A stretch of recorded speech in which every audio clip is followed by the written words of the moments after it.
Pelaksanaan pemilihan berbekal Pilkel serentak yang berlangsung pada 31 Oktober 2021 lalu di Buleleng terbilang sukses. Seluruh lokasi pemilihan berjalan dengan lancar dan aman tanpa menimbulkan klaster baru COVID-19.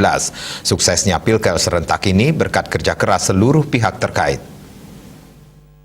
Masyarakat dan Desa PMD Kabupaten Buleleng Nyoman Agus Jayasupena mengatakan, sampai saat ini tidak ada klaster COVID-19 dari Pilkel serentak. Hal ini karena Satgas Kabupaten, Kecamatan, dan Desa semua telah bergerak sesuai dengan Permendagri 22 tentang pemilihan kepala desa di masa pandemi ini. Ia mengakui dari seluruh calon perbekal yang bertarung dalam Pilkel serentak, terdapat satu calon yang melaporkan sanggahan. Namun demikian, pihaknya menegaskan bahwa sanggahan dimaksud tidak dapat mempengaruhi hasil dari pemilihan itu sendiri.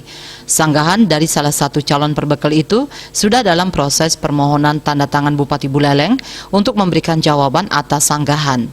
Sesuai dengan ketentuan Peraturan Daerah Perda Nomor 3 Tahun 2015 tentang pemilihan perbekal, isi sanggahan yang diterima tidak mempengaruhi hasil Pilkel. Terkait hasil Pilkel serentak, dari 30 calon perbekal incumbent, sebanyak 17 calon saja yang berhasil lolos atau terpilih menjadi perbekal.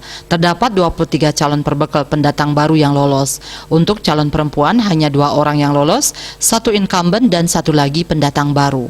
Robin Denpos melaporkan.